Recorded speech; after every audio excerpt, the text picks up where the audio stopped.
خالد بن الولید رضی الله عنه چې انسان د نوم ووري زړه خوشاله شي. د الله سبحانه وتعالی توره سیف الله وړوکوالی په ډیر سخت ماحول کې تیر کړو.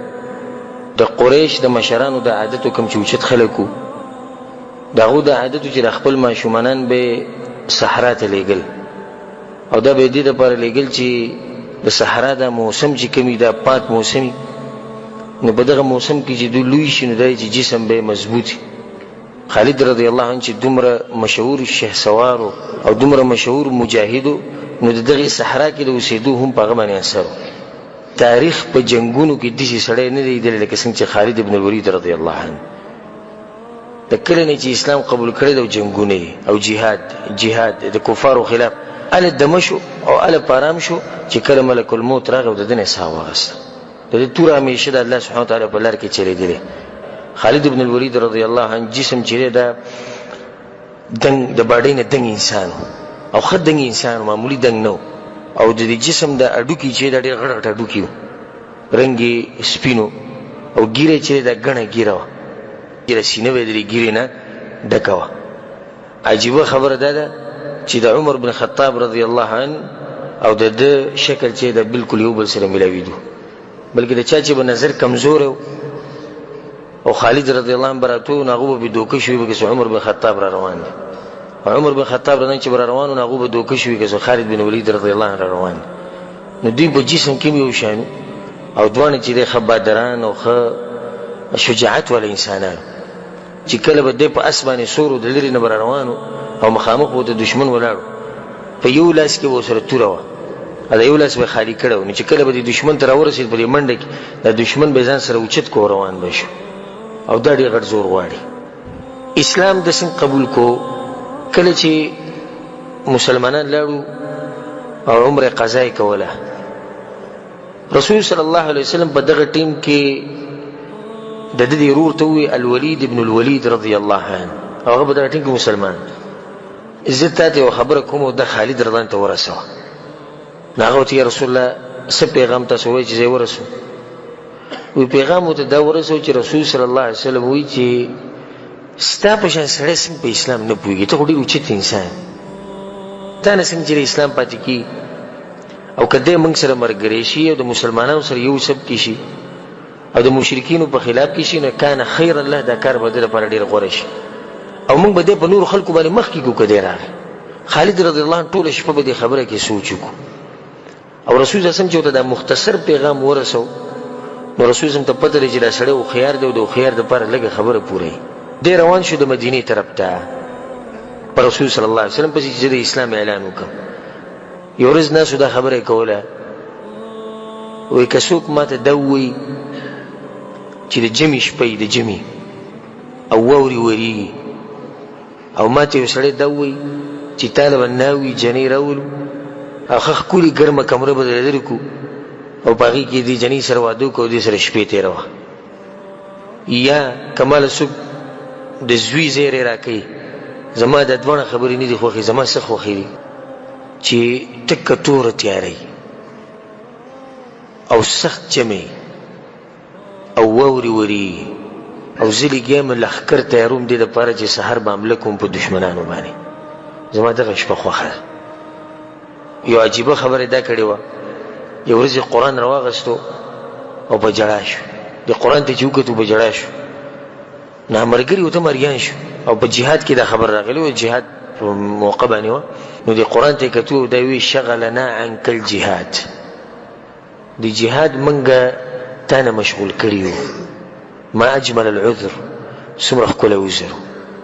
که د قیامت په ورځ خالد رضی الله عنه الله ته ودرېږي او الله ورته وایي چې د قرآن تلاوت ته ډېر کم کوه، ولې خالده؟ نو خالد رضی الله عنه به څه وایي چې زه په جهاد کې مشغول وم، یا الله سره دین دپاره جنګېدم، مشرکینو سره مې مقابلې کولې، ټیم راته نه دی میلاو شوی، ټیم به راته میلاو شو ما به تلاوت کوو. خو موږ به څه وایو؟ ابو بکر صدیق رضی الله عنه چې دی هغه د خالد بن الولید رضی الله عنه مبارک ډېره عجیبه خبره کړې ده، وی عجزت النساء ان یلدن مثل خالد. په دنیا کې چې څومره ښځې دي د خالد بن ولید رضی الله عنه د مور نه بعد د خالد بن ولید په شان بچی نشي پیدا کولی. ګور د رسول صلی الله علیه وسلم هغه اعتماد ته په د باندې 8 هجری کې د اسلام قبول کو او په 8 هجری کې د جهاد لولې او یو عظیم جنگ لولې چې هغه مشهور دی غزوه مؤته، جنگ د مؤته. په دې صحابو کې او صحابیو ثابت ابن الاقرم چې هغه زوړ مسلمانو را منډې کړې او جنډې ونیو او چې څنګه دا جنډې ونیو په دې سپونو کې روان شو. پته شي چیرته روان د خلکو ته مریان دي دغه په تادي سره روان دي چې کمزې کې خالد بن ولید رضی الله عنه ولا لا پس ورغه وته جنډه واله خالد رضی الله عنه ریان شو چې نو اسلام قبول کړي. نو خالد رضی الله عنه ګورته زموږ غوړې او اسلام د مخکې قبول کړي د رسول الله سره د مرسته هغه ته کزه د غوړم په دغه کې خنور په جنگونو کې غوړته دي ټول به جندو چې دا څنګه انسان. الله اکبر. خالد رضی الله عنه جنډه ورکړه. رسول صلی الله علیه وسلم په خپل جمعات کې ناست او الله تداخی معجزه ده. جاړي په منبر ولاړ وی زید بن حارثه شهید شو. جنډه جعفر واغسته.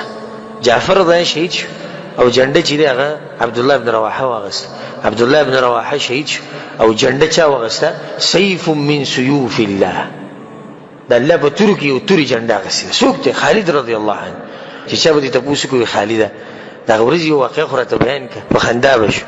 یو باغ ورځ عجیب کار دا شو چې نه توري زما په لاس کې ماتي شي. د هر ځینې چې واپس راتو توري نه ویني سې یا رسول الله هغه علاقه موږ فتح کړه مخې تسو کو رسول الله بل څه په قربان یا رسول الله څوک بر سره زی دود ځان سره بوز ولا نه دی. دسی انسان او دسی جذبه او دسی بادری او دسی شجاعت په کوم ځکه دسی ایمان په کوم ځکه چې غریب د خپل دمیر لپاره ټیم نه اخلي. د رومیانو ته وی د رومیانو چې کوم مشر وي خالده موږ ته پته لري چې تاسو غریبانان خلک یې او تاسو د خپل ملک نه چې راوتی دا ګرځي جنگونه کوي نو د پیسو لپاره کوي او د غنیمتونو لپاره کوي. نو موږ سره تنګوي خو موږ به هر یو مسلمان له د میاشتې پیسې ولګو دا تاسو له درېګو. خالد رضی الله عنه خاندل نو پیسو لنی ورغه زموږ بل څه کار دی. هغه ته څه کار دی؟ موږ ته چا ویلي چې د رومیانو وینه ډیره خوګه ده موږ ویني سکو موږ دې راغلي چې تاسو د ویني وسکو د ویني راکوي کفاره مې راکوي یوم خدا کفاره مې نه راکوي نو په زور دې نه اخلو. یو عجیب واقع دا شی چې د رومیانو سره په دې جنگ کې یو مقدس راغلی و چې هغه ډیر زیات نو خط ولیکل شو ابو بکر صدیق رضی الله عنه چې کسان ډیر زیات یو مونږ لګیو سلوي غزر کسان یو مونږ هغه په لکاو دي ناغه ته وی واپس د خط ولیو تاسو سوی سلوي غزرې وغه په لکاو دي یو کم سلوي غزر تاسو د یو کم سلوي غزرو د پاره شوي او د دې باقی د پاره خالد بن ولید رضی الله عنه کافیله پرې.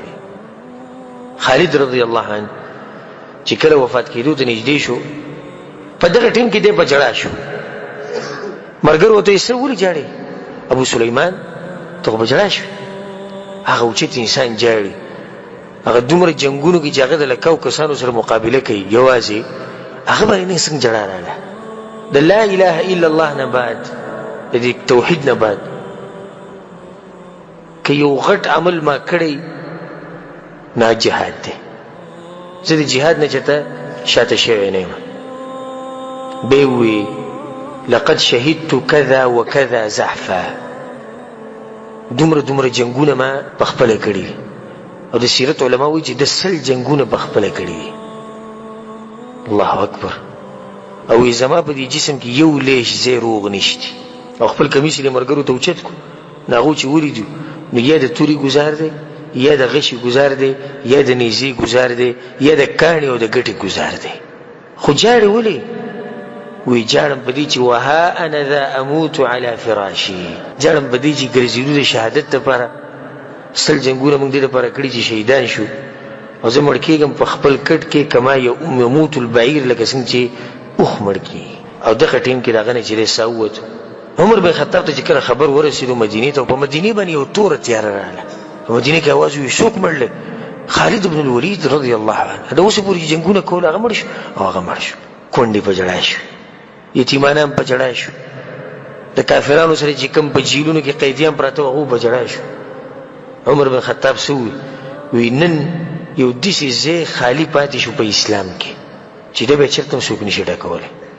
نو عمر بن خطاب رضی الله خلکو ووی چې ته دې زنانو ته ووایې چې جاړي نه غټ مصیبت په مسلمانانو راغی. په دغه ورځ عمر بن خطاب بل شان خبره وکړه هغه عمر چې هغه سخت نظام یو وی دعهن یبکین علی ابي سلیمان پرېږدي چې د ابو سلیمان پسې دوه جاړي فعلى مثل ابي سليمان تبكي البواكي. ابو سليمان بس خلق جاري دون څوک نشم منع کوله. د ابو سليمان په شان چې څوک یو هغه بس خلق جاري، موږ ځل بخپل جاړو. دعهن يبكين على ابي سليمان. ابو سليمان مړ له معمولی سره خو نه دی.